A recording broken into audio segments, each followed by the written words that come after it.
Thank you. Okay, all technical matters done. Hi, everyone. Hello, hello. Great. Well, thank you all for being here today. As our listeners know, today we'll be discussing. Okay, sorry. My name is Wintana Bairu, and I'll be co-moderating today's panel discussion on when COVID-19 hits home, a conversation on how to navigate the healthcare system. Today joining us is Dr. Adiam Tsegai, who's going to share a bit about her personal experience with COVID-19, and our reoccurring panelists, Dr. Hanna and Dr. Shoei. So without further ado, I'd like to invite Dr. Adiam, who will also be my co-moderator today and our first speaker, to share with us her personal experience with COVID-19. Thank you, Dr. Adiam. Sure. Thank you so much. Thank you so much, Winter, for moderating with me on this critical conversation today. Let me start out with thanking Dr. Menges and team for creating this important platform to inform and empower our community, both in the U.S. and across the globe. I would also like to take to thank my family and our medical advocates, doctors, and friends for their incredible support and guides. As you know, COVID-19 has ravaged the state of not only our own physical and mental health, as well as our social and economic state of being. But most importantly, and heartbreakingly, it has taken away loved ones unexpectedly across the globe. According to the data, the impact of COVID-19 impact has hit people of color across the U.S., particularly the hardest. Sadly, it has become more of a reality that a lot of us have been or know someone within our community who is directly or indirectly affected by this horrible virus at a higher rate. Tragically, I'm sorry, it has personally affected me and my family, where we lost our beloved mother in May to COVID-19. Today, I would like to take this opportunity to speak briefly on the horrible experience and lesson that my family and I had in advocating for our beloved mother within the U.S. hospital system. I'll be using I and we interchangeably, as it was my entire family advocating for our mother. To put it in context, our mother had never been hospitalized before, so we had to quickly learn how to advocate and navigate on her behalf. In reflecting on the experience over a 2 to 3 month time span of our mother's hospitalization with COVID, it was one of the most difficult, trying times that we ever had experienced in our lives. We were sick with grief that we could not see our mother nor advocate for her in person. I tell you, it was probably one of the most challenging.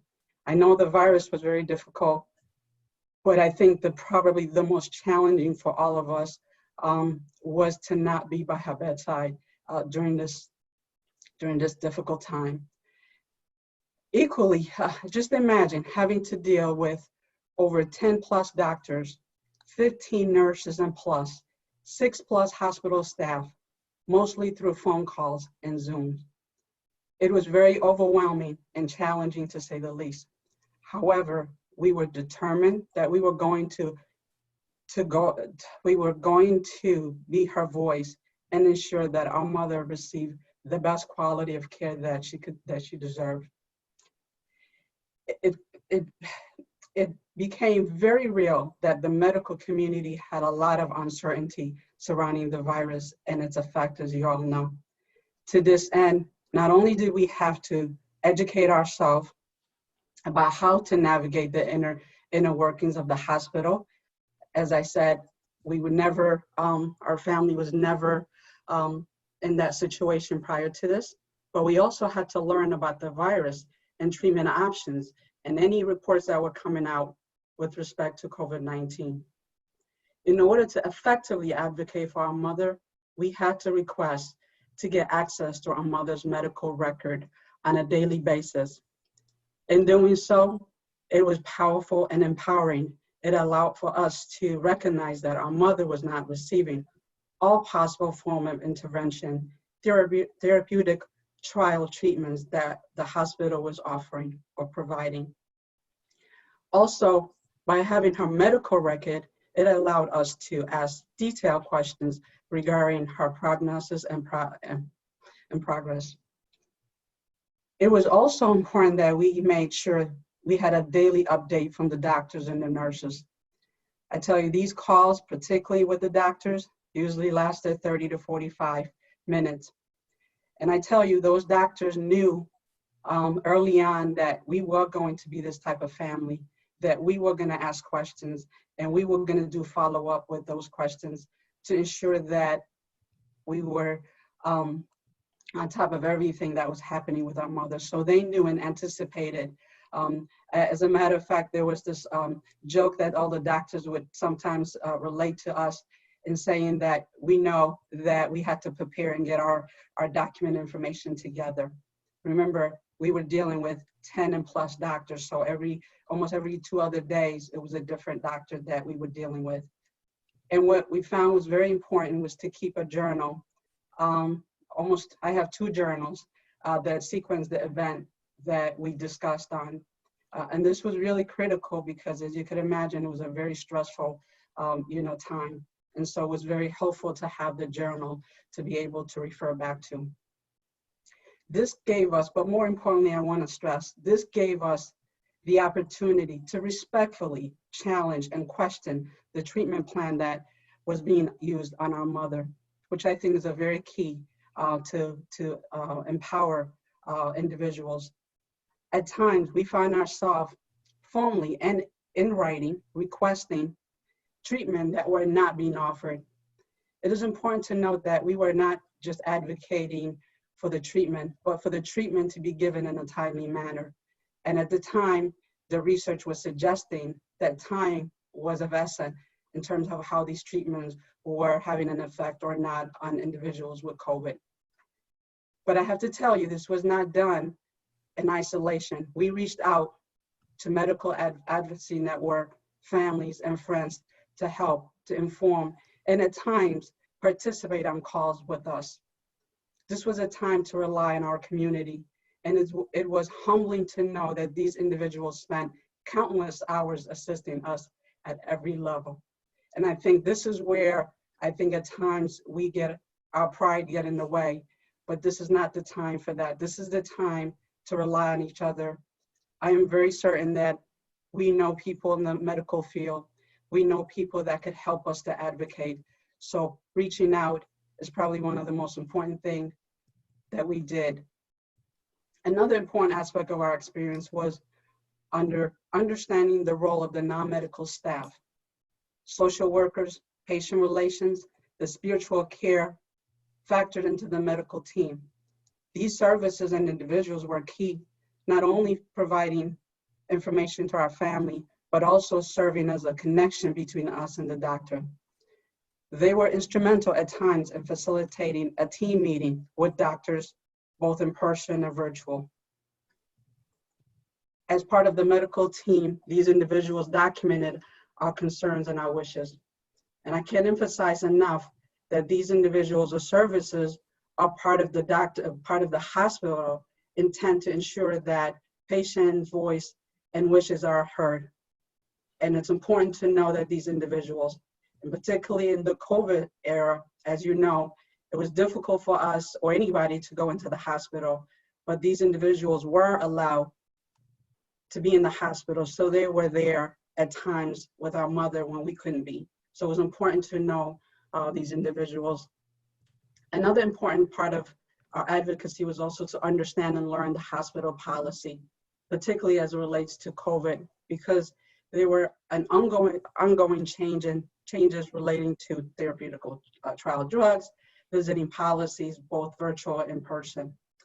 As a result of learning and understanding the policy, and it was all on the website, so it's not something that's hidden somewhere, so any of us have access to that of any hospital. as a result of that, we were able to advocate with limited in-person visit and schedule regular virtual visit with our mom. It was at times twice a day or 3 times a day where we were able to visit with our mom through virtual. We adapted. We were able to play her favorite music. We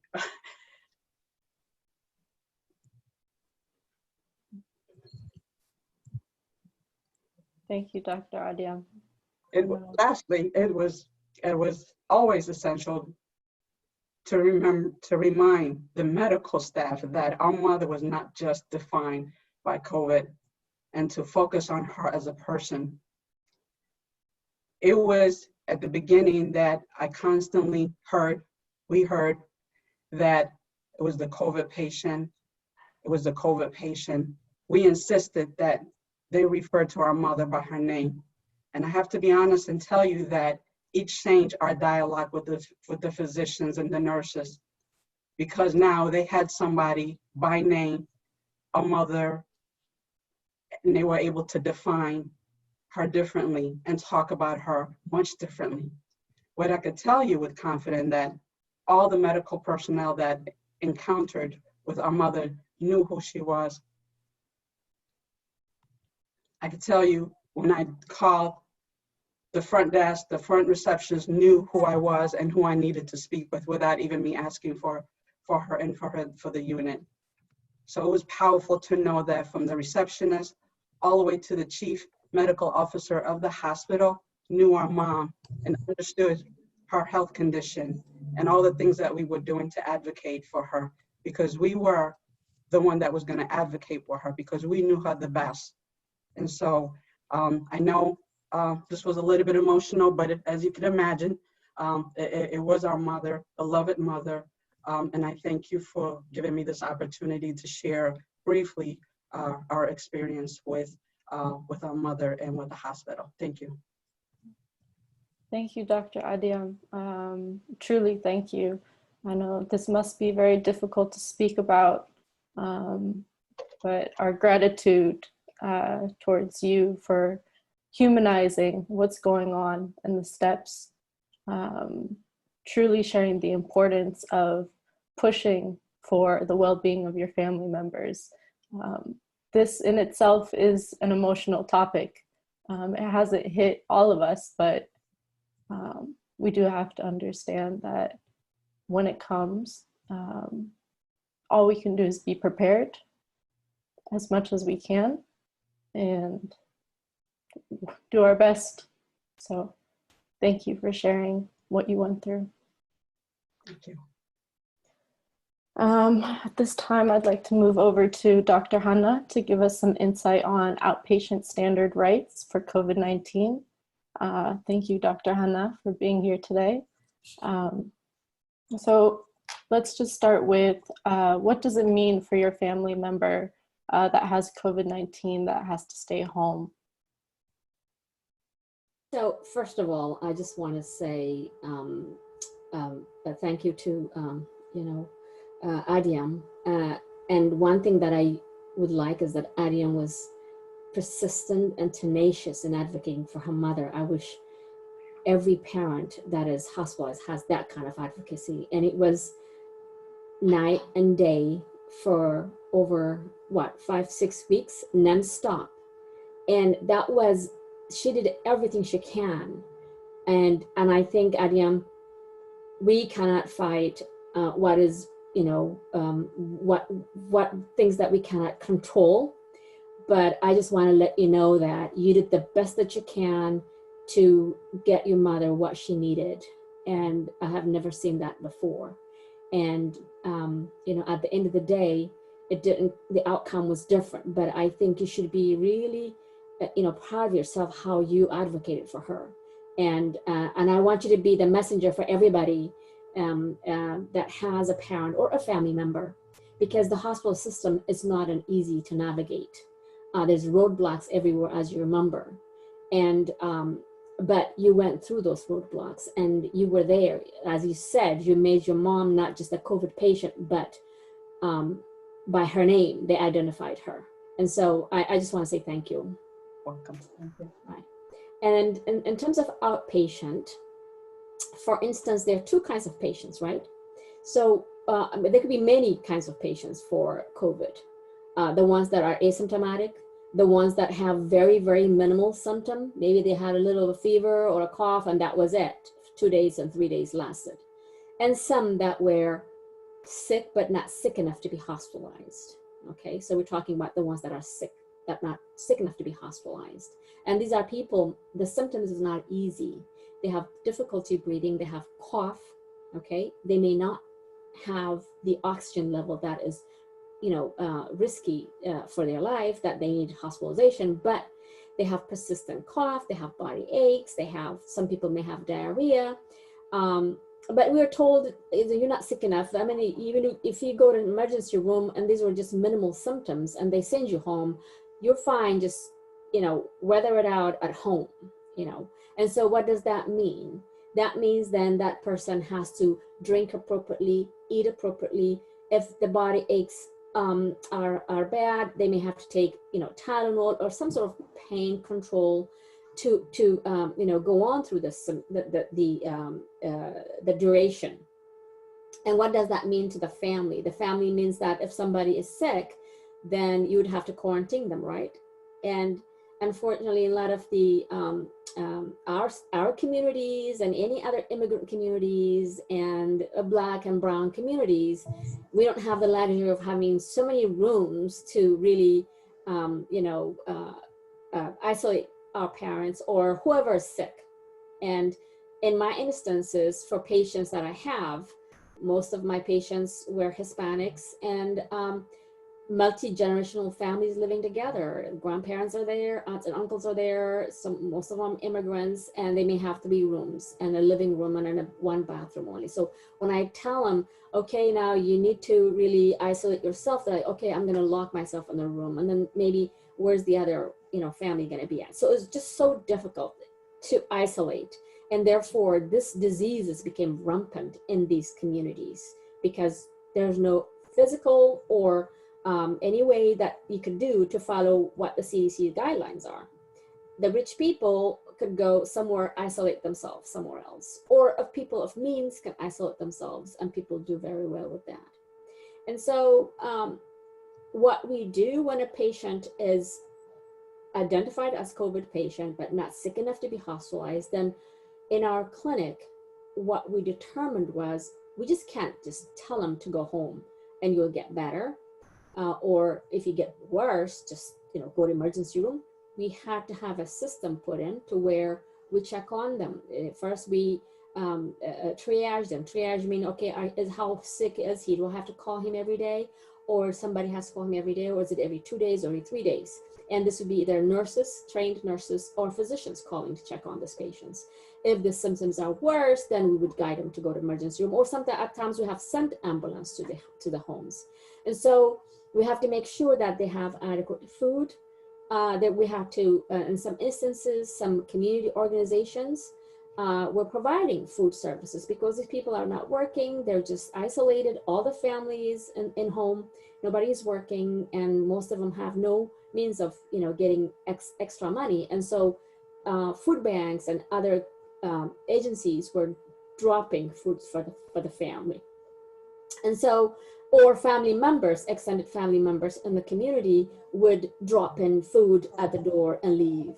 And sometimes even if you are quarantining somebody in the home, that's what you did. Isolate their plates and forks and knives and just leave it at the door, and people would just take their food and then put it back. The same thing we had in our community. We had to say, those that are sick or those that are old, we told them not to go anywhere. Please check on them, deliver groceries if it is necessary. And so it's not just that patient, it's the whole family that is affected in terms of an outpatient. And so you really need to have a system that works to support that family that is dealing with COVID, not just that patient. So our experience has been, it depends from which part of the country, what kind of services available in the area, what insurance they have. For us, I'm in Boston area, and we have amazing other community services that were really, coming through for most of our patients. So what steps should be taken if it turns out that the outpatient needs to go to the hospital? So what we do basically is, and as I said, when we send them some patients that have respiratory problems, most patients go with pulse oximetry, which is basically a small instrument that would check the how much percentage of oxygen percentage the person getting in. And so based on that, then we could say, we either have to send them by ambulance or they would have to go to emergency room. And if they're going to emergency room, we alert the emergency room that the patient is coming in. And so really the care team has to be part of the transition from home to emergency room. Mm-hmm. And we don't tell people to go by, taxi or whatever it is. Even if it's by ambulance, then we tell them it is a COVID patient. So they would have, of course, the appropriate PPEs to transfer that patient. Thank you. You just answered my follow-up question. So how should a patient's primary doctor be involved? I think the primary care doctor should be involved from the get-go.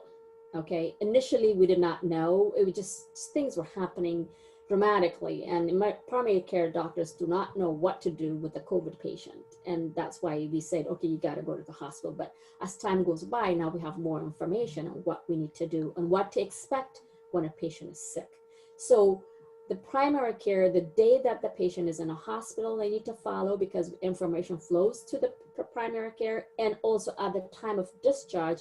For us, where I work, the hospital notifies the primary care that the patient is being discharged. They discharge with home health services or nursing home, visiting nurses, or they also say, you have to go see your primary care doctor within a day or two. And so when the person is discharged home, already the next day, a call calls out from the nurse or whoever. We have, as I said, the COVID COVID patient follow-up that we do. And based on that, we have to follow up, because these patients that are discharged home, they could be after a prolonged hospitalization. They could be on many medications, such as, anti-clotting medications, where patients had clots in their lungs, and they really need to have those medications on a daily basis. So somebody has to manage those. Otherwise, patients may not be really in tune into taking it daily, and a dire consequence. People could have, clot forming, and therefore a clot in their lungs, and die. And we actually had an incidence where a patient was not taking the medicine and died of, from the clot reoccurring. And so it's very important to involve the primary care doctor, and also the family has to be educated of what medications the patient is taking and what they need to take. And let's say in the scenario we're working with, how do you ensure that all health professionals that are involved in the care for your family member have the necessary and important health information? I think it starts with the primary care. And I know that we think it's, medical doctors are for old people, especially when it comes into the eye of the young people. They look at, they have insurance, but they don't really have a primary care. I mean, I have family members that are in their, early 30s or whatever. They feel healthy. Why do I need a doctor? But you're paying insurance, right? And so the primary care doctor needs to know the history. They need to know what's going on with you. And then therefore, when something happens, they would give all this information to the caring hospital. And especially that is so important when the person cannot really explain or is not able to converse. And sometimes patients, families don't really know what the medications are, what disease are. Oh, I don't know, he takes many medications, or she takes medication. I don't know, the doctor or the nurse comes and give it to her. I think it is upon us to really know what our family's illnesses are, especially the people that we live in, what medications they're taking, because that's what they say when they come to emergency. What medications are they? What is their problem? Because that will give them like 75% of the causes why a patient is there. And so it is very important that a primary care has to be involved, and that would be the, providing all the lead to the hospitals. Thank you, Dr. Hanna. Dr. Adiam? Thank you so much. Thank you, Dr. Hanna. That was very helpful. As you also, just to kind of add to that, I think you know that a lot of our especially in our community, they're going through this in home and knowing what to do and what to ask. That's also equally empowering. Let me welcome Dr. Shoei for joining us this today. I know in some places it's afternoon, in some places it's early morning. So thank you, Dr. Shoei, for joining us. And so can we talk a little bit about the inpatient as it relates to when our family members are hospitalized? What does that mean? Okay. Well, thank you for having me, Wintana. And Adam, thank you so much for initiating this important topic. And I want to start by saying that I'm so sorry for your loss. And also, I really do admire you for choosing to change this tragic loss of your loved one and choose to educate and inform and share all this information with people so that if anyone, God forbid, has to go through such hardship, they will be able to know how to navigate through the healthcare system. Absolutely. And I appreciate you for that, and my hat goes off to you. Thank you. Let me start with the basics. Sure. You know, for a family member or for a patient to even ask a question or understand the right, we need to know the basics, meaning that, let's say a person feels sick and wants to seek medical advice. Obviously, he or she will contact a healthcare professional, and the healthcare professional will agree to see the patient and evaluate the person. Right at that point, a doctor-patient relationship is already established. So this relationship is, for the most part, defined, it's a consensual relationship in which the patient knowingly seeks doctor's assistance and the physician knowingly accepts the patient or the person as a patient. And there really has to be a collaborative effort between patient and physician in a very mutually respectful way, like you really have showed us when you went through that process. And this relationship then comes with its own obligations, its own rights. Okay, so patients have to know what their rights are as a patient once they form this patient-doctor relationship. The first is that a patient has a right to receive information from healthcare professional and have the opportunity to ask questions, discuss risk of a procedure, benefit of a procedure that's planned, and a treatment that's planned, and the alternative to such treatment as well, including cost of treatment. That's why we sign consent when our family members have to go through, or we have to go through any kind of procedure or surgery. For instance, if I'm told by my doctor that I need to have my appendix out because my appendix is inflamed, and I have to ask the right questions. You know, based on what testing did you come to conclude that I have a bad appendix? And what does the procedure or the surgery entail? And what should I expect my recovery to be? Or when can I get back to my daily routines? Or if I refuse the surgery or this procedure, what are the consequences? So you are not trying to intimidate the healthcare professional, but you're asking the right questions so that he can make an informed decision.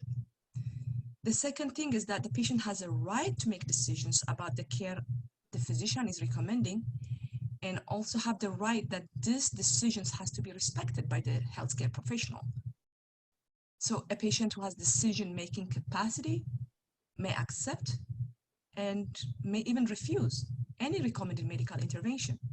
It's the obligation of the medical care professional to let the patient know if you do not undergo such treatment, these are the consequences. And the medical doctor or the healthcare staff members also has to respect the patient's privacy and confidentiality. The other thing is that, and you, Adam, have seen it, that the patient has the right to obtain copies and summary of medical records.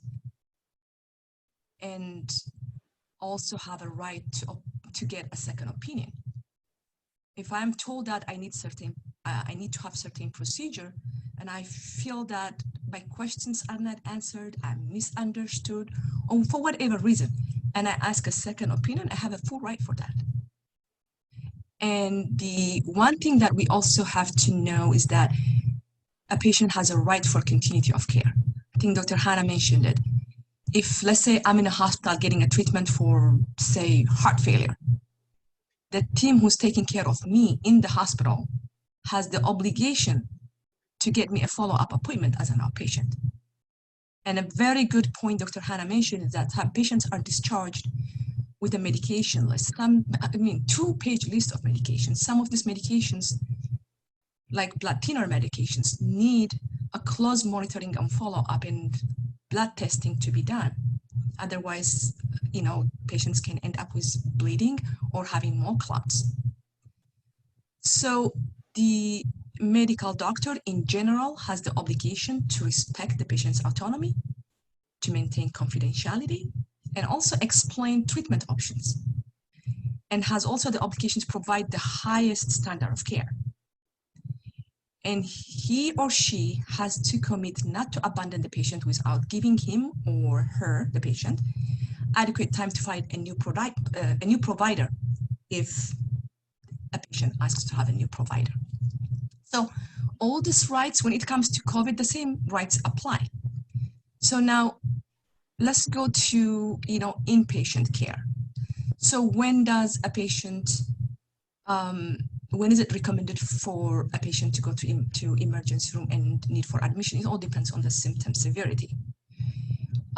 If oxygen level is getting too low, if the patient is severely short of breath and persistent fever, is becoming more confused, somnolent, and that's when he or she goes to the hospital and gets inpatient care. So when it comes to inpatient care, it gets more complex for a simple reason that obviously the disease process is more likely to be advanced, that it requires inpatient care, and also for the fact that multidisciplinary approach is implemented to take care of the patient. So when the news of this pandemic outbreak came, it changed so rapidly because it's a new disease, it's a new virus. There's so much we know, but there's a lot that we don't know as well. So, however, knowing basic facts about what can and cannot be done is really helpful to at least be a marker to ask more questions. If we're not informed, we don't even know what to ask. So the main important thing is that we have to have some sort of basic information to even ask questions. And the process of navigating through the healthcare system can really be overwhelming and in times very frustrating.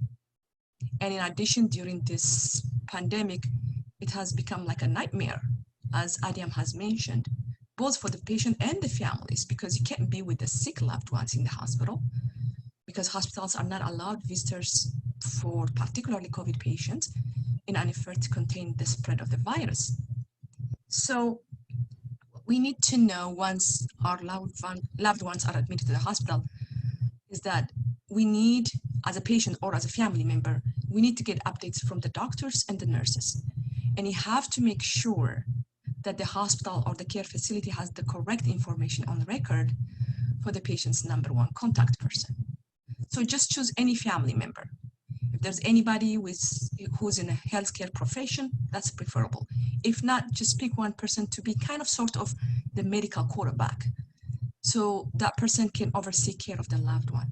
Because if 5 or 6 family members are going to call and ask for information, chances are the provider is not going to call 5 or 6 is not going to make 5 or 6 calls to all to give the same information. So you assign one person, and that person can work as a liaison between the patient and the family member, between the physicians and the family members.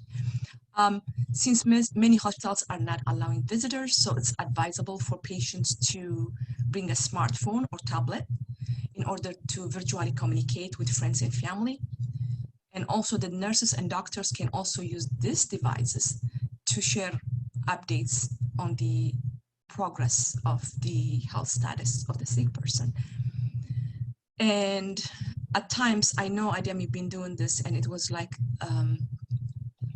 it was very emotional for me even to hear that you were even having your mom listen to Tigrinya Guayla. So even those patients who are intubated and cannot speak, the nurses will hold the phone near the patient's ear so they can hear their loved ones' voices. So it's also important to take notes of the working diagnosis, of the procedure recommended, the treatment plans in a very organized way, so that you can address if treatment plan changed the next day, you can go back and refer to your notes and say, hey, this is what the line of treatment was and what was the reason that it was changed. And you need to make a note of who you talk to, particularly if a patient is in an ICU setting. There are multiple physicians taking care of the patient. There is an intensivist. There are consultants such as cardiologists, nephrologists, infectious disease. So it's really important to take note and also ask for clarification of any diagnosis or treatment plan that are not clear enough for you. There are also resources in the hospital. Ask for staff liaison or spiritual support. You can ask for patient advocate. And to me, patient advocate really plays a huge role in forming the connection between patient's family and the physicians. A physician might say, I'm going to call you at 11 o'clock and update you, and you might not get a call until 3 p.m. But in between, you cannot even get hold of the provider, but it's much easier to get hold of the patient advocate. Patient advocates are basically healthcare professionals. Yes, they are hired by the hospital, but they look out for the interests of the patient as well. And they also provide patients with a list of resources available in the hospital and outside the hospital. They give you so much emotional support. If you want copies of medical reports, you can get through them. You also have to know whether the hospital has a website to see if there's any procedural policy regarding, in the situation, COVID treatment, so that it can say, hey, you know, your procedure says that these patients will get this such treatment, but my loved one hasn't got it, and what is the reason? So the more information we get from different sources, the more we are able to be a strong advocate for our family members. Absolutely. And I think just to add to that, Dr. Shoei, I think once you do that, I think the physician and the hospital staff appreciate that you did the work as well, and that you did your homework, so that they're willing to answer those questions and have a very in-depth dialogue. Let's talk a little bit about advocacy care directive in terms of what that means, because a lot of times, and particularly with COVID, once our loved ones are in, especially when they're in the breathing tube and those sorts of things, they're not able to voice or make those type of decision or articulate what they think, what they want things to happen. So what does that mean when we say family advocate or someone advocating on your behalf? Well, we're talking about family advocate or power of attorney or proxy, right? Yes. So let's start talking about what's advance directives to start with. So an advance directive, it's kind of a written statement. It's a legal statement of a person's wishes regarding medical treatment, and often includes a living will, which spells out medical treatments that an individual wishes to have in case a time comes where the patient loses the ability to communicate. So it literally has two parts. The first part is the proxy directive, which is called the durable power, medical power of attorney. And in some places they call it healthcare proxy, healthcare surrogate, healthcare representative, but let's address it as power of attorney. And the second part of this advanced directive is the giving instruction part of it, which is called the living will. So the power of attorney is someone that you appoint. It could be anybody's spouse, or it could be a child or a relative or friend, someone that you appoint to make medical decision for you in a situation where you become unconscious or medically sick that you cannot make sound decision, or you are at the end of life. So what you're trying to say is that if the time comes where I cannot make decision for myself, this person will take care of it, will make decision for me. The second part is the living will. The living will is basically the instruction that you give. The instruction that you give what you want to be done if you lose the ability to make a decision. So I'll give you a scenario. So for instance, if I'm in a situation, this is what I can put in as an instruction in a living will. If I'm in a situation where I have Alzheimer's, severe Alzheimer's, living in a nursing home, and people have to feed me, to dress me, to wash me, and I'm not able to do, I get to a point where I'm not able to recognize my family members. And at that point, if my heart stops, or if I stop breathing, let me go, do not resuscitate me. So this is one instruction. So the proxy or the power of attorney will know what to do if you are in that situation. Or it can even add saying that, or if I bleed profusely with severe Alzheimer's in a nursing home in this situation, don't give me blood, don't transfuse me. Let me go die, let me die naturally. Or there's a different instruction also you can give that, let's say, if I happen to have an acute illness, such as some sort of viral pneumonia, that I require to be intubated and put on a breathing machine and get a ventilatory support, I would want to get everything done if this measure is likely to be temporary. If I make it fine, if I don't, and I'm going to end up being in a vegetative state, then do not resuscitate me. So you can give different kind of instructions based on cultural beliefs, religious values, and social values. So what you want to do is you want to do both power of attorney and a living will. A power of attorney who has instructions to do what you want him or her to do. What you do not want to do is you name a proxy and you don't discuss instructions or wishes of a living will. And when the time comes, the proxy has no idea what your wishes are. So by having this both, it takes the family off the hook. You know, the fact is that if nobody knows what your wishes are, one child can say, I want this. Another child can say, no, I want something else to be done. And such situation cause a lot of argument and can divide the family and really leave so much, you know, lasting guilt and bitterness. So advanced directive is not only for older people. You know, unexpected end of life situation can happen at any age. So it's important for all adults to prepare these documents. You know, we might be healthy. We might be someone who don't have any, you know, chronic medical illness, but anything can happen in life. So we have to be ready with it. So what it means is that by planning ahead, you can get the medical care you want, number one, and you're avoiding unnecessary suffering and relieve your caregiver from the decision-making burden during the moment of crisis. Absolutely. So I don't know if you want me to also, code status is also attached to this.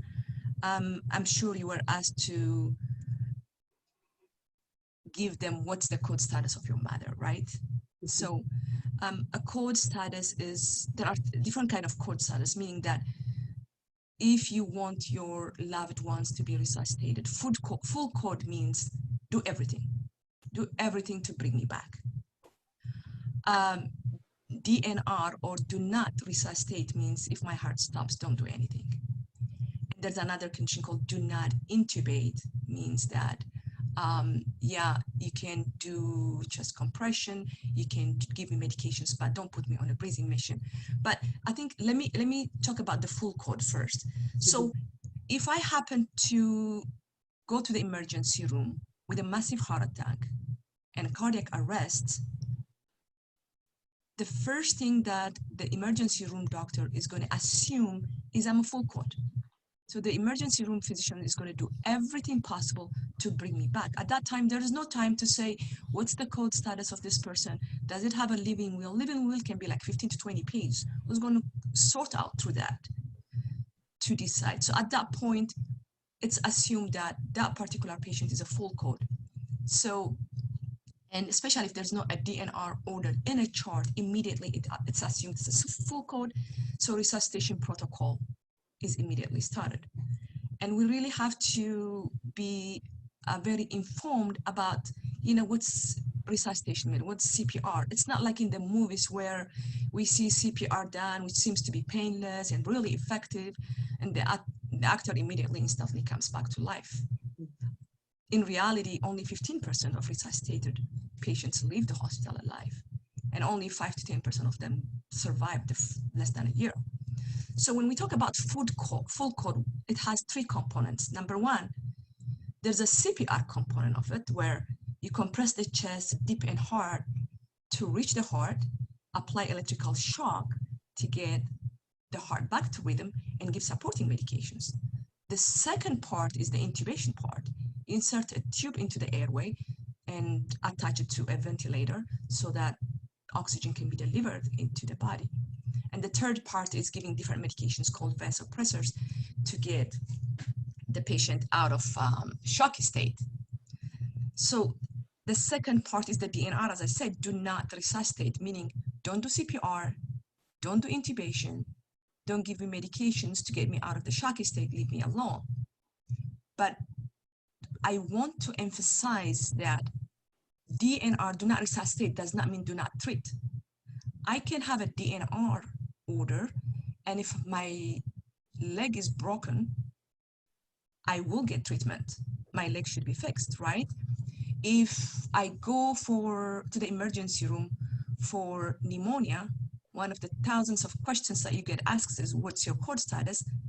Regardless of my code status, my pneumonia is going to be treated. So do not resuscitate does not mean do not treat. It just means that if my heart stops, don't do anything. There's this other, and then, by the way, DNR order is a medical order that's written by the doctor on the medical chart that instructs the healthcare provider not to do cardiopulmonary resuscitation. The third one is do not intubate. So if you want to be do not intubate, then chest compression and cardiac medications can be given, but no breathing tube can be placed. So there are situations where the patient is a full code, everything is done, including CPR, multiple cardiac medications, breathing machine. Some will recover, some don't. But there's also this group of patients who are still in life support, and however they get more organ damage, say the kidney fails, they're on dialysis, they require multiple IV medications to support their blood pressure.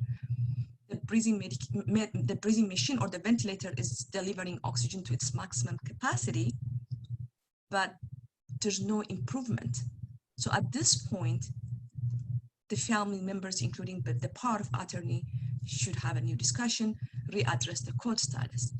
So some family members will say, well, my loved one has been on this life support for a while now, and things are getting worse, so I'm going to put a do not resuscitate order, meaning that continue whatever you're doing now, but if the heart happen to stop, don't shock her or don't shock him or don't do any chest compression. And other family members would say, you know what, enough is enough. We don't want our loved one to suffer more and be on vegetative state, and we want palliative care. Then palliative care referral will be put in. And then what palliative care means is that you basically are switching from treating to comfort care, comfort measure, by giving some medications to make sure that patient is not having any pain, and literally all the tubing such as the ventilator and dialysis will be turned off.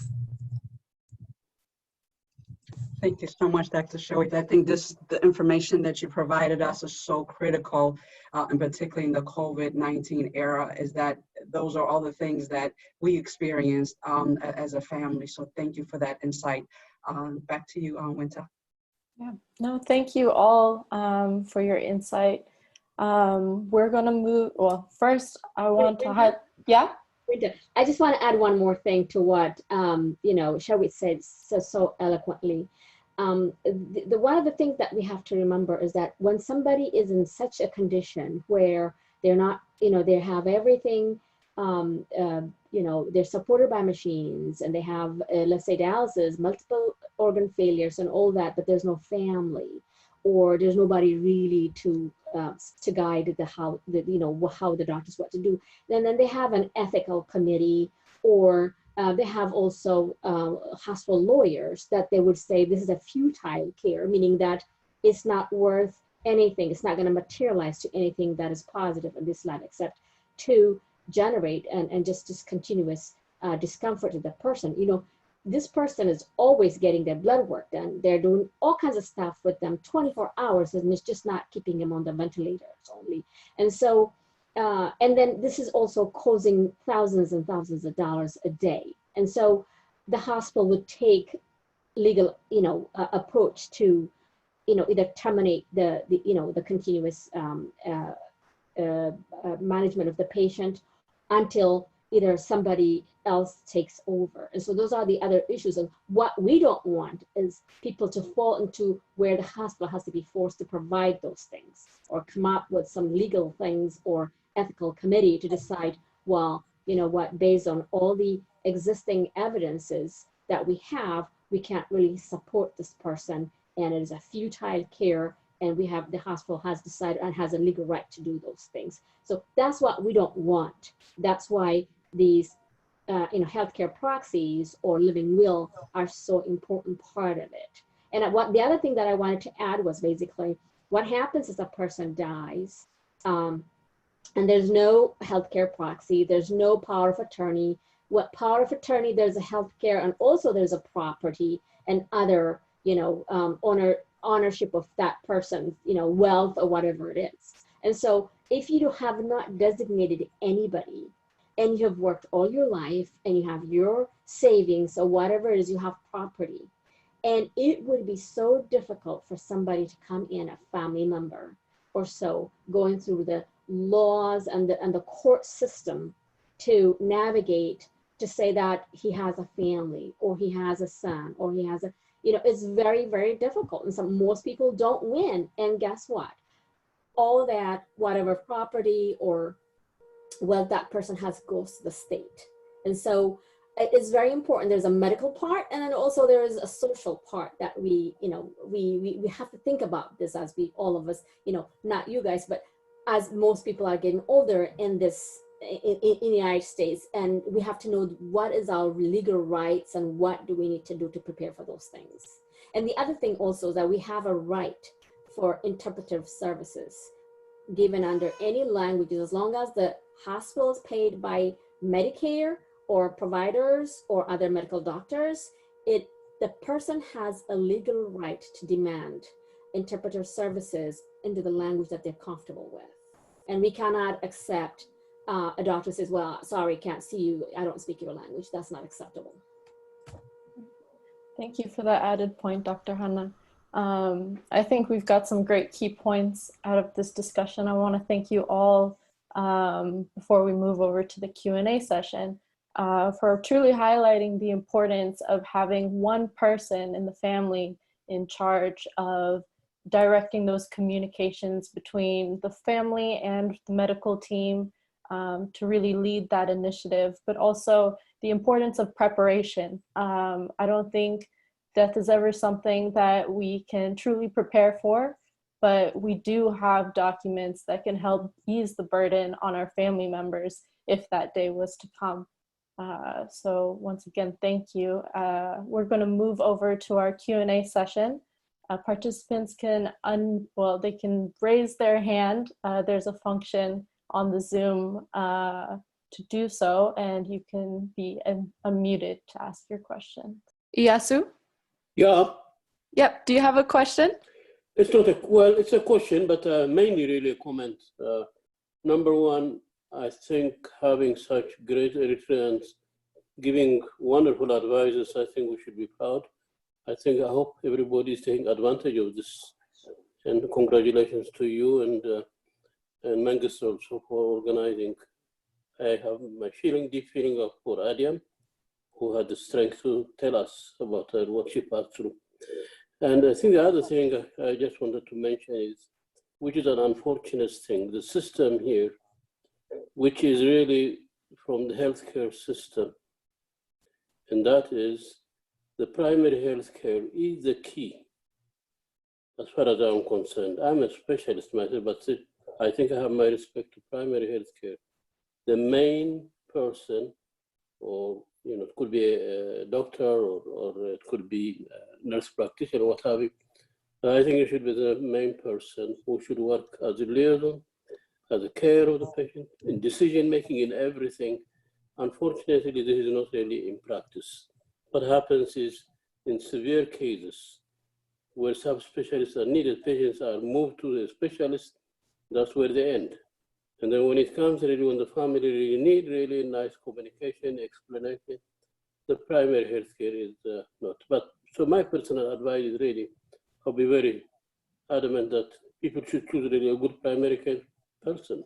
I think this is really in all aspects, when final decision making, for example, the specialist is going to be to the end, but I think the primary care is very important. Unfortunately, this is not happening in many cases. So I would say that I think stressing on the primary care.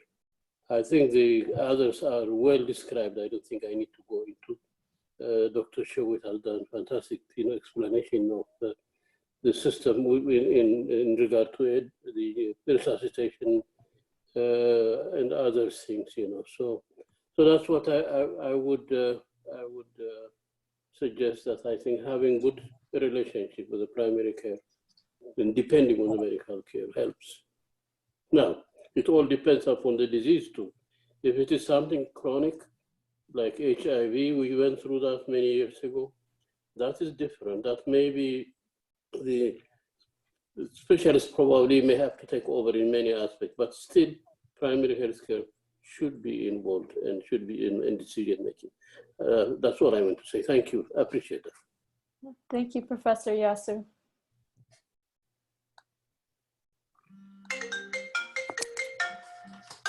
We have questions in the text group. Sorry. The next question is, can the power of attorney change the code status once a treatment has started? Okay, let me answer that. Well, the patient, while still competent, can change the direction or the instruction, but the power of attorney cannot. What is going to happen is that if a patient says, if I'm in a terminally ill situation, do not resuscitate me, the power of attorney cannot say, I think she or he is going to make it, and I'm going to put them full code. No, that's the whole point of having an advance directive, is for that power of attorney to respect your wishes. Thank you. And we have another question.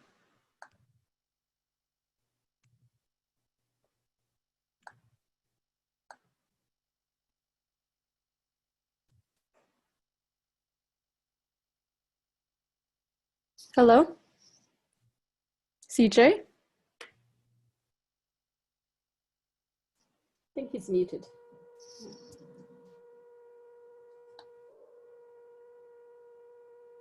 Hello, Hello? can you hear me? Yes. How are you, Winter? I'm good. How is everybody? Dr. Showit, Dr. Adiam, and Dr. Hannah. They're all Very here. good. Doing well, Yeah, thank you. first of all, I would like to thank you for the time you took on making the awareness to our society.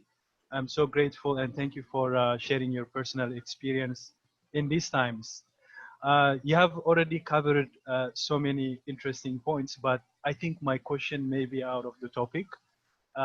Since you are the doctors that I would like to have some insights. Can I ask a question? It's about the vaccine.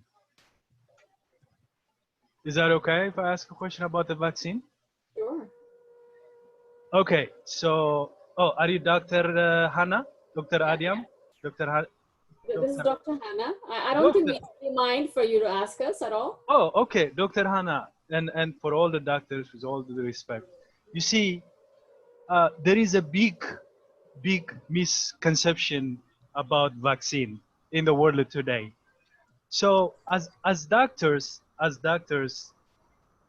do you recommend the vaccine? Are you pro-vaccine or not pro-vaccine? Because especially at the first time when the vaccine is came, it is being said a lot of people would lose their lives. So there's this thing of not knowing what to do. Can you give us some awareness about what our society should do? For example, I am not pro-vaccine myself because I believe our body has a natural immune vaccine. You know, it has a natural penicillin. So myself, I am the one in the world who would not do that. But I like to have wisdom from you. You know, wisdom and experience you guys have, and it would be nice if you can say something about that because it's going to come.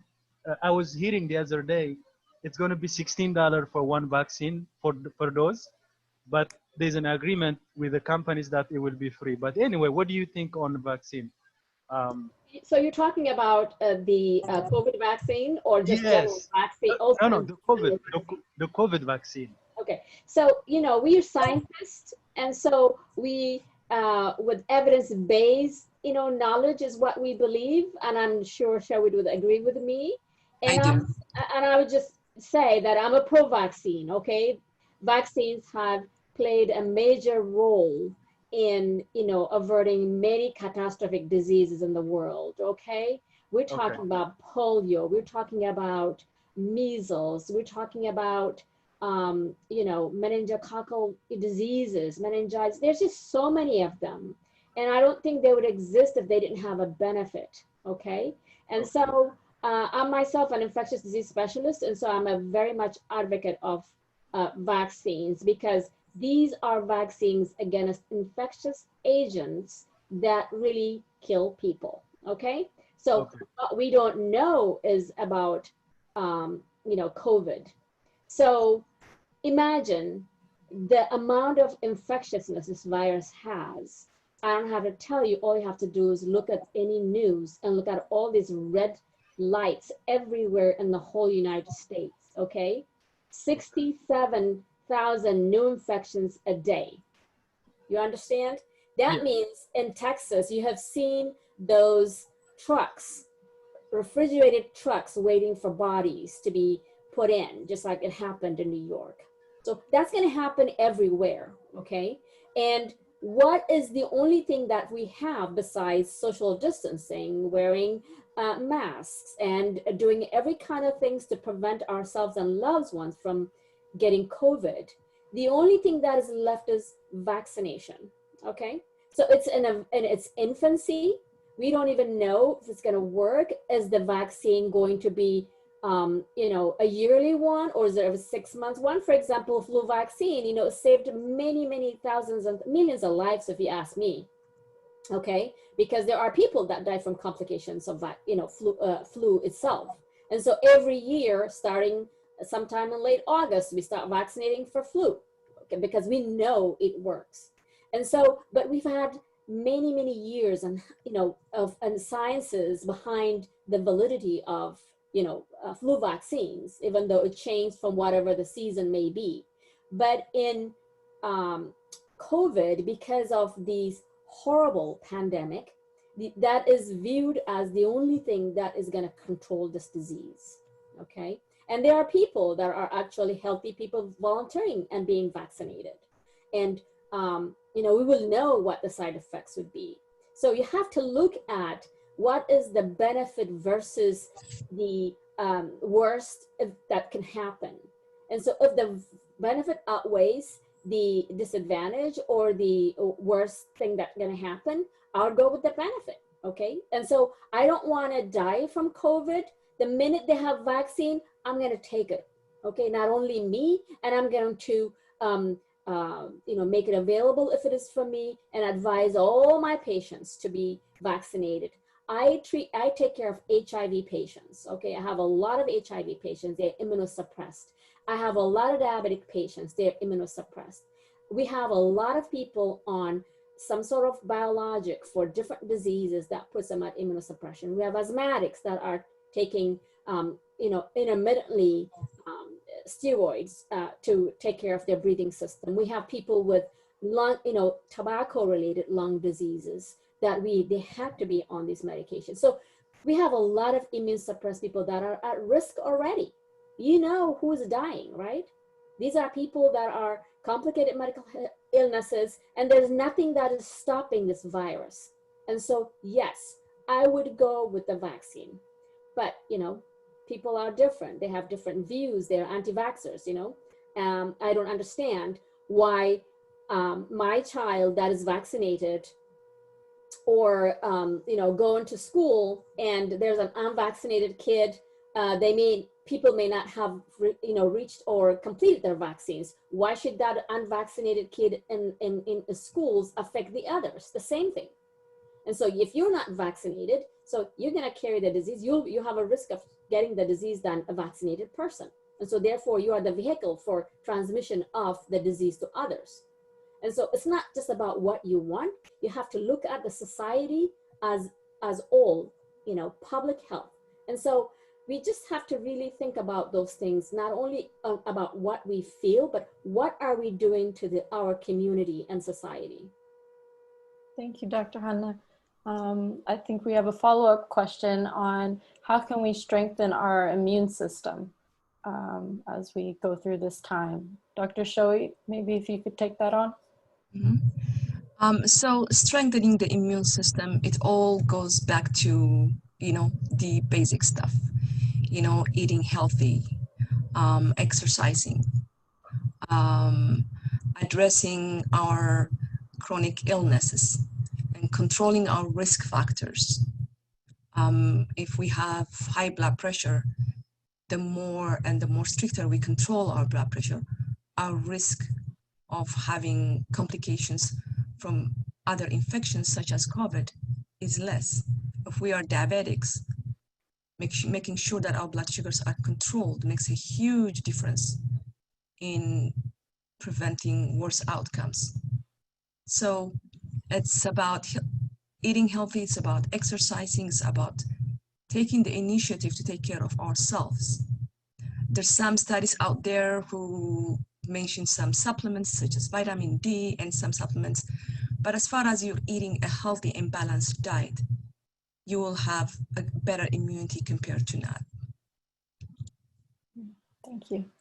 Our next question is, at what point does the patient appoint a power of attorney? At what point? Well, it should be at a point when the patient or the person is competent to give decisions. It shouldn't wait until the last stage when that person is mentally ill or is unconscious. It has to be, literally every adult has to have advance directive. Every adult has to have somebody as a power of attorney and have instructions in a living will, because anything can happen. If I don't have advance directive and God forbid, I drive out here and have a bad car accident and massive intracranial bleed, it's too late for me to make any decisions at that point. But it's when we are healthy, when we are able to give good medical decision, that's the time that we have to do it. Can I just add one thing into that? So age 18, by the age 18, anybody is, emancipated adult, okay?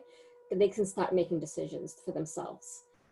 Anybody, so in primary care, from age 18, we advise people to do power of attorney or proxy, healthcare proxy. Annually, when we do, physical exam, we look at those things. That's one of the stop gaps, what we have to do. We call it health maintenance, which is there are age-based things that we have to do, vaccinations and screening tests and all that. Healthcare proxy is one of those. And so when the person, as Dr. Shoei say, when they're the healthiest, when you are the sanest, it's that time early on to decide. You don't have to be compromised and old to come up with this thing. Definitely. We have Another question from Ms. Edgar. Okay. Thank you, Quintana. I appreciate that. I want to say thank you, first of all, to all the physicians on this, to the doctors for the selfless act of kindness of servicing our communities. We appreciate your courage everywhere. And I also particularly want to say I am sorry for Dr. Adam's mom.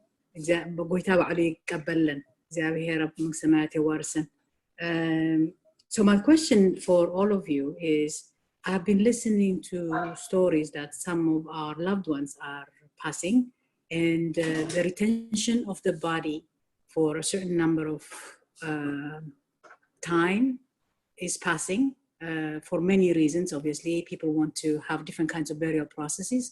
But what my question is that, can you identify that is the body, when it passes, does it have the virus in itself? What's the contamination rate there? What are the obviously the risk factors of people going to various kinds of burial services and any other things? And thank you.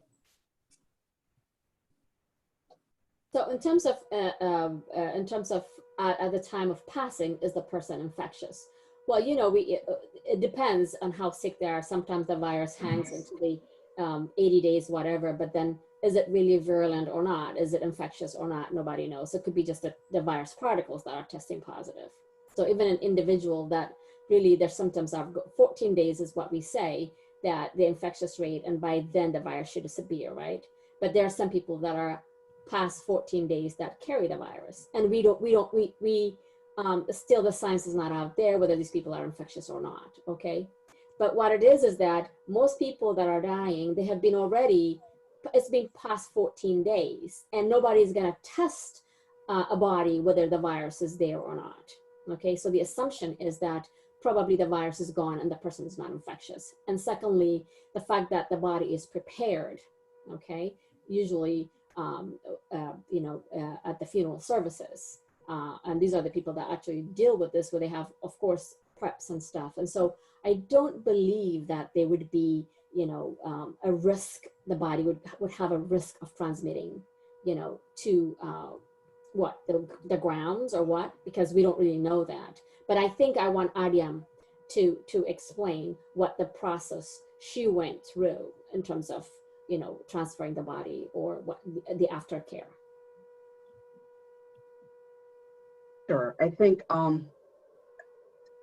again, it was very difficult because this was not what the outcome that we were anticipating. So when that happened, and particularly in the area that we were in, it was just a lot. And so I think part of it was that just making some quick decision and getting our family together to be able to just make the right decision as best as we can. So that's what we did as a family. And so I'm not sure in terms of medically, I can't certainly speak to that, but I could tell you it was difficult, especially in a time like this, because we weren't able to do what we think was appropriate and what needed to be because of the state that we were in at the time. Still a little bit much different now in terms of gathering and doing all the type of services, but that was another challenge, perhaps another call for that, because that experience was also a devastating experience in terms of what we needed to do culturally, spiritually. That was very challenging, and so I think we just took it to the best that we can at the time.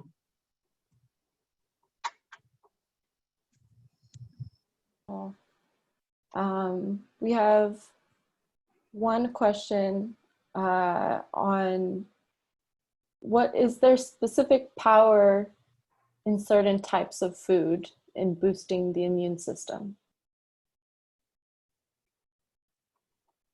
I think everybody claims, these are like, what do they call them? Antioxidant.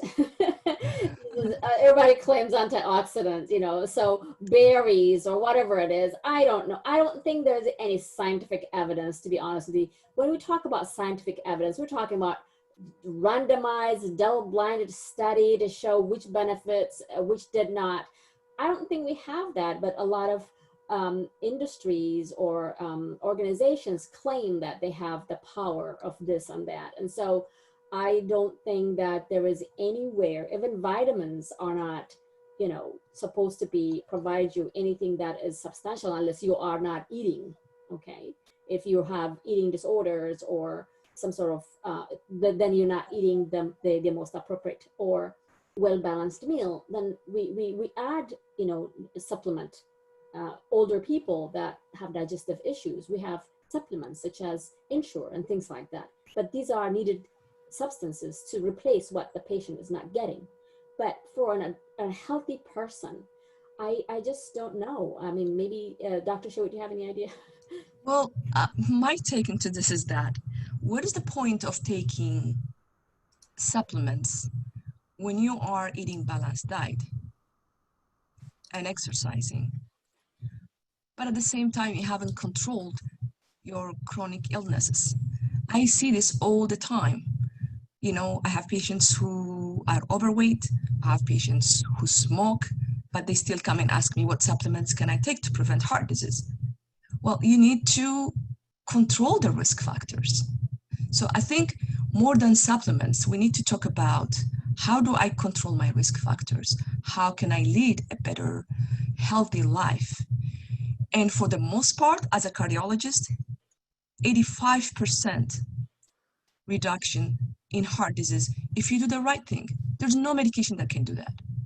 So to me, supplements, except for those patients that Dr. Hannah mentioned, people who do not eat, who are critically ill, you know, you might supplement some supplements, but otherwise, it's just as how balanced is your diet? How much activity do you do in a week? How do you control your risk factors, including if you're diabetic, if you're high blood pressure? Those are more important than anything else. Thank you. Dr. Adiam, I think this would be a great question if you could answer. How do we ask about trial therapies and medication? Trial therapies and medication.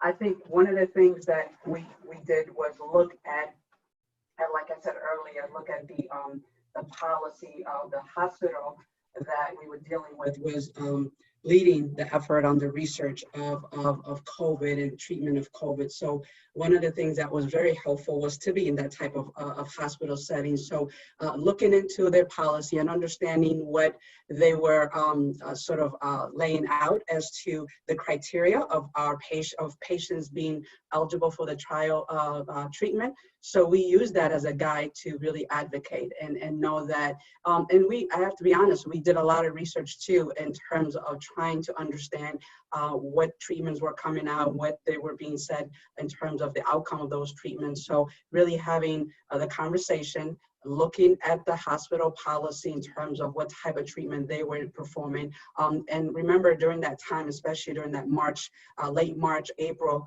a lot of hospitals were doing different things. So this hospital happened to have a lot of the trial treatment that in the US that were being trials. So that gave us sort of an advantage to really try as many trial drugs as possible, or advocate for those based upon the criteria the hospital set out. Thank you. Is there a central resource that you use to look into what kind of trials were coming out? Yes, but like I said, in the website, they had dedicated a COVID-19 sort of link that we used as a guide, as well as talking to a lot of the medical advocators that was helping us in this whole process. Dr. Shoei, Dr. Hannah, they were also instrumental in giving some insight into some of the different trial drug, but also just, you know, like everyone else, we were also paying attention a lot to the news as to some of the things that were happening and look up those information and talk to the doctors as they were giving us insight and update on the condition. We asked questions and we tried to see what we need to do or what they feel that was appropriate. So a lot of questions, a lot of media we looked at, as well as, like I said, I can't emphasize enough having the medical doctor's support to be able to talk through and see what's out there, what was out there at the time. Winter, I just want to add, in terms of overall research, overall drug trials, okay? I think what it is, if somebody lives around, let's say, or they are affiliated with a large medical center that is, robust in research in different diseases, diabetes, hypertension, heart disease, whatever it is, it would be nice to know. You can go on their website, what kind of studies that they have. And you should ask your doctor, let's say if, well, you know what, I cannot provide you anything. I mean, this is what's going on. The specialist says this and that and that. Ask for, is there anything that I could participate? Because as people of color, underserved or underrepresented, we lack the ability to involve or to be enrolled in studies in clinical trials. For example, in Boston, people that live in the city of Boston, they have these major hospitals like Mass General, the Brighams, and all those places, the Harvard, the MITs. These people that are within the city have the highest advantage of getting these, amazing clinical trials. These are, avant-garde, but people that are not in the city, that are outside the city, even 20 minutes drive, do not have those options. So I think we need to ask, is there anything else in the trial that I could participate? It doesn't matter. Yeah, am I going to be a guinea pig? But if it's going to help me, because during the study, guess what? They check everything wrong with me at that time. And so the benefit is higher than anything else. Thank you. We have a question focused on potentially going back to school. For those of us still in school, can you explain the dangers of going back? Simple things that we can do to prevent the spread with what we have. Dr. Shelley? So, well, first of all, it depends which state you live in. If you're living in a hotspot area versus in places where, if you live in Europe where the incidence of new cases is dramatically decreasing. So the measures that you can take is going to be different. So for instance, in California, the plan was to open school soon, but that plan was blocked because the incidence of new cases has been increasing. So now the question is that when you go to school, especially if you have kids, when they go to school, I mean, luckily enough, kids has not been showing much symptoms with COVID-19 infection, even though they can acquire the virus. But the question is that when they go home, they are going to give it to their parents, grandparents, who most likely are going to be elderly and have chronic illnesses. So my take, if you ask me my personal opinion, is that in places where the incidence is dramatically increasing, it's better to back off and do online learning compared to, as opposed to going to a classroom. So what kind of social distancing are you going to ask 8-year-old? In a classroom, you might achieve that. But once they go on a recess, I mean, who's going to guard them, each and every kid, to keep 6 feet distance? I'm not sure what Dr. Hannah thinks about it, but this is my opinion. I mean, I agree, and especially in elementary school. I mean, what are you going to do, a 5-year-old? These kids, they get sick, they vomit on you. I mean, I was listening to CNN where a preschool teacher was talking about, I love my kids, they vomit on me, they snot on me, they do all kinds of stuff, and they come and grab me in every way. How am I gonna, you can't. And how are you gonna keep a mask on these kids? All right. And so I think the saddest thing is that this became politicized as opposed to public health. Absolutely. And I think politics is driving to the disadvantage of these people. And I think it has become up to the parent, up to the people themselves to really protect your kids. And I wouldn't, as Dr. Sharwit said, if it's a hot spot, I wouldn't.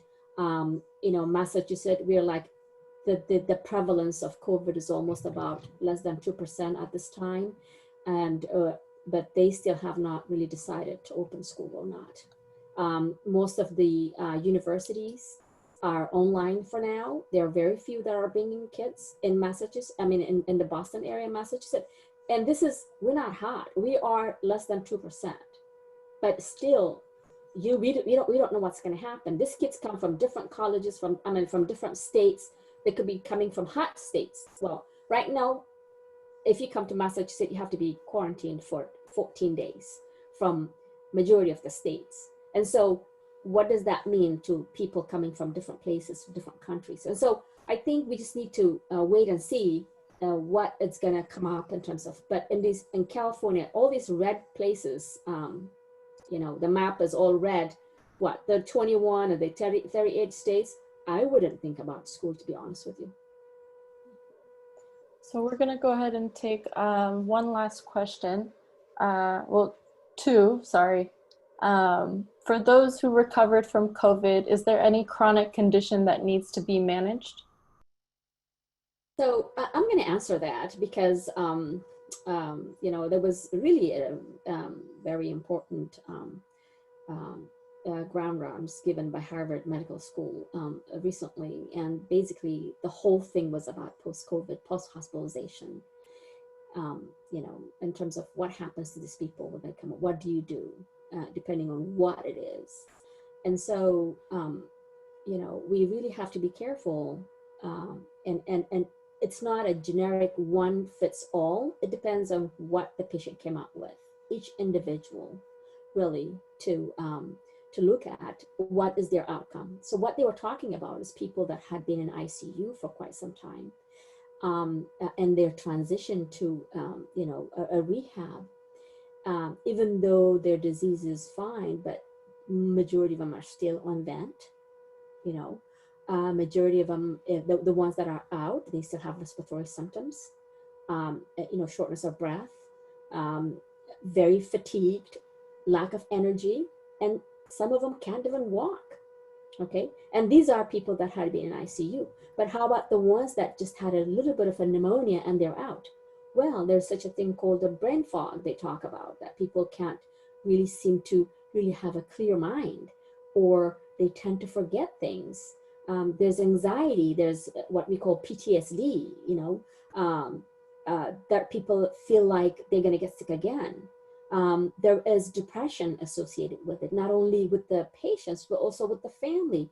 They were showing one woman where her father basically had to be, you know, got sick on 911 and was intubated for weeks. Patient is back home now. The daughter has nightmares. Is it going to happen again? I mean, from anxiety, can't sleep. So there's psychological, there's neurological, there's physical.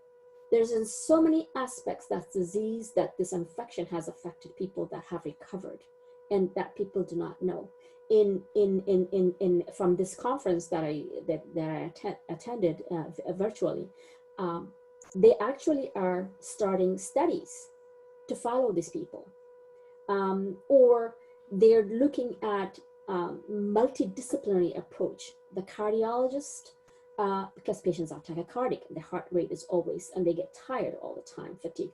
The lung doctor, because some of them still have issues to where they have to use inhalers and other medications, and you know, physically they're weak, and the physical medicine doctor, okay, and the primary care doctor. So you still have to have all these multidisciplinary group working to benefit this person to where they may move on to a normalizing. They're saying that it's going to take months and months, even with the slightest idea. So my message to the young people is that, oh, our disease is mild. Even people with mild disease that does not require hospitalization are having neurological effects, mental effects, and all kinds of other things that we have never seen before. And people have no idea yet what to do. If you're depressed, if there's an anxiety, a psychiatrist or a therapist should be involved. And so I think the primary care docs are really catching up on these things, because there's a lot of literature that's coming out, and the disease process does not stop. It is progressive, but they think that it will go away, but depending on where the baseline of the patient was. I mean, seriously hospitalized with ventilation versus just a pneumonia hospitalization versus an outpatient, even unhospitalized or patients that was just at home is having difficulty with those things. I mean, they have some survivors have a blog now where they talk about their symptoms, and so as a support system. So you know, that's how bad it is. Yeah. I think the other thing that we have to also educate our community is that COVID infection does not mean that your lungs are the only organ that's affected. It can affect the heart. Actually, in some research or some data show that about 18 to 25% of patients who are infected with COVID-19 have cardiac or heart involvement. They can end up with congestive heart failure that they need medications as an outpatient. And patients with COVID infection, while they are in the hospital, can have stroke. So when they go out of the hospital, they need to have physical therapy, they need to have occupational therapy, and some patients can have blood clots, clots anywhere. It could be in the brain, it could be in the lung, it could be in the legs. So they need to be on medications, and primary care physician needs to follow these patients. So far, we don't know how long they have to be on blood thinner medicines, but it just, you know, we just have to take it one step, you know, on a day-to-day basis to decide. So as Dr. Hannah said, you know, cardiac involvement, lung involvement, kidney involvement, all these things are so obvious that, you know, it might not be missed. The physician group who are taking care of the patient as an inpatient will make sure that this patient has continuity of care. But the most important thing that you don't see it right in front of you is that mental health. Mental health, patients who are coming out after COVID infection, the depression rate is unbelievably high. So they need to get counseling. They need to get that mental or behavioral help to, you know, to sail through this. Thank you. So, well, Dr. Shoaib, if you could just very briefly answer this final question on going back to boosting immunity. Is there a role that fermented foods or vitamin D plays? Well, I don't know about fermented food, but You don't drink yeah? you don't drink kombucha, I think. You know, I believe in studies that involve many patients, and I trust studies that involve different demographics with, you know, a good outcome, and I'll take it. But if I don't have to base my conclusion on any trials that are randomized, it's very difficult for me to give any recommendation, number one. And number two, there are some studies that say patients with vitamin D deficiency have worse outcome, or the COVID infection will be severe in those situations. So, I mean, routinely in our hospital, we were giving vitamin C and vitamin D for whatever it's worse. But I don't know, I'm not sure about fermented foods. Dr. Han, do you have any input? No, I don't. We're talking about kombucha, whatever, and you know, kimchi. What about injera? It's fermented. You know what I mean? And so We still need the studies to prove that. It's yummy, but you still need a study to prove that. Exactly. Great. Well, thank you all. Thank you to all our listening members for all of your questions. Thank you all, Dr. Shoaib, Dr. Hanna, and Dr. Adiam for speaking with us. I would like to open it up if you have any closing remarks you would like to make. Sure. I just hope that our conversation today will inspire all of us to really take this terrible virus that our society is dealing with. And I hope that we take some of these protocols that have been laid out for us to, first and most, to protect ourselves on an individual level, as well as our family, our community, and the global as in general. And to really take our health, and I know that's one of the things that we learned through this experience, is take our health very seriously, to really put things in perspective, and taking action. Really, our goal, one of our goals today, was to really get all of us to really think about this and have a conversation. I know sometimes it's difficult. Culturally, sometimes it's hard to have these conversations. I know that's something that we experience as well, but we have time to really talk this. And this virus goes across age, across gender, across everything that we could think of, and certainly across culture. So we do have this opportunity to really do something by really taking all the advice today, and particularly the advice that we heard from Dr. Hannah and Dr. Shoei, to really go and take action and really protect ourselves and our loved ones, and be advocate for ourselves and our loved ones. So thank you so much for giving me this platform to share our story with the audience. So thank you. Thank you. Well, my take on message was, know your rights and exercise your rights. Get informed so that you can make an informed decision, and also open a conversation about advance directive, with your spouse, with your family members. And you really don't have to do the living will only in one way. You can change it anytime if you want to, but it's important to open that conversation. And you can, base that on your, social values, religious values. And it's okay to talk about those things.